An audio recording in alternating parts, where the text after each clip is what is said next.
Yes, and start.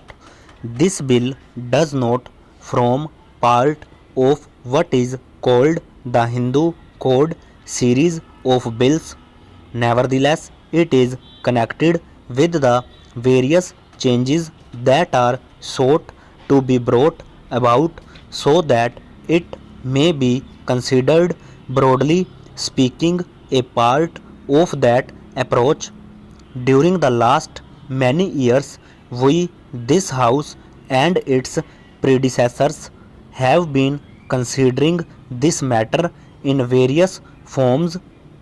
At least one, two, or three occasions I have gave an assurance to this House that we shall expedite this matter, but somehow or other my assurance did not produce much effect on the situation, and in spite of our wishes there has been delay.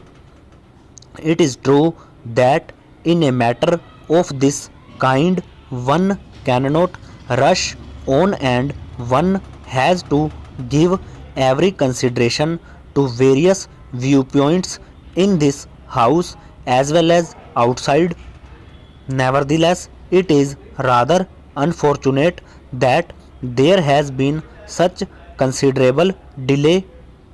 Therefore, it is a matter of peculiar satisfaction to me that we are at last coming to grips with these problems in the shape of this bill and one or two others that will follow.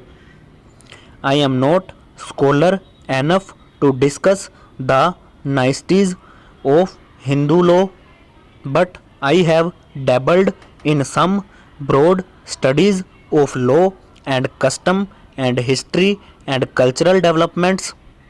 My own conception of Hindu society has been that it is essentially dynamic, not static, and unchangeable. Indeed, the mere fact that it has lasted a long time is due to a certain dynamism which has enabled it to adapt itself to changing conditions.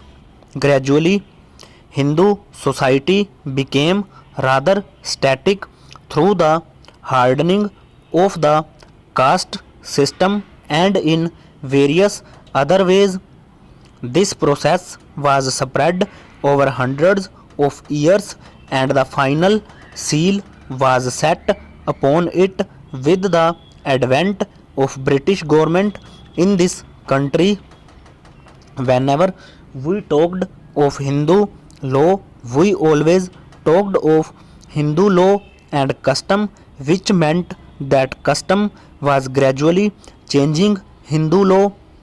That is, as conditions changed, customs developed which affected the law in practice, whatever it might have been in the ancient texts. Of course, there are so many ancient texts that one can quote the scripture for any argument. Anyhow, the coming of the British, as I said, made the whole conception static because they codified our law and did so with the help of the most conservative sections of the community here.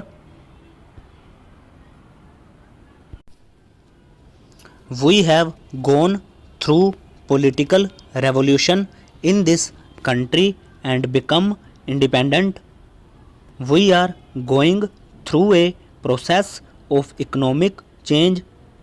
There is another aspect which is equally important, and that is social change.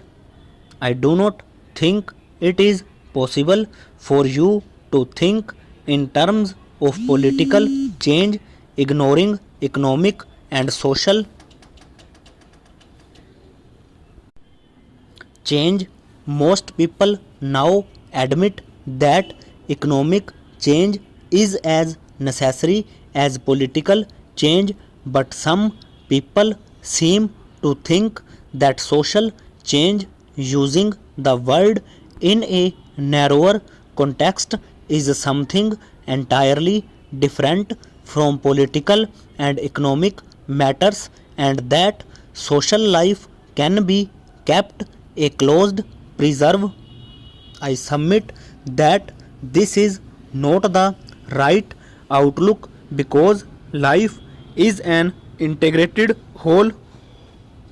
If the political context changes or the economic outlook varies, it follows that the social context also changes whether you wish it or not. Therefore, a true revolution in a country must take into account all the three aspects together. The person who considers himself a political revolutionary but a reactionary or a conservative in the economic sense or in the social sense is not an integrated person. He lives in compartments. Take the problem of untouchability. I cannot quote the sacred books, but many people hold that the sacred books enjoined it on them. Nevertheless, we came to the conclusion long ago that it must be done away with, not only because it was unjust, but as Gandhiji repeatedly said, for the very survival of Hindu society. That is to say, this important social change became essential even from the narrower point of view of Hindu society itself. That manner of thinking has to be applied to other problems of human relationships as well. After all, the biggest problems of the world are human relationships, whether of one individual with another, or an individual with a group, or one group with another group. So far as this particular bill is concerned, as the House knows, it is a permissive measure. It is not forced down anybody's throat. It is essential to have permissive measures as a half-way course which will lead to other measures. I do not propose to say anything about the clauses of the bill.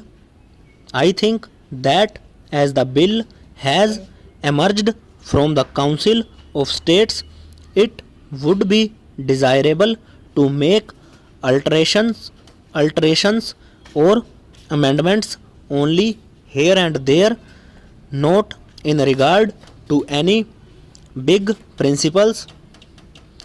It is a measure affecting all of us. The bill concerns not merely Hindus, for it is a permissive measure which anybody can take advantage of over.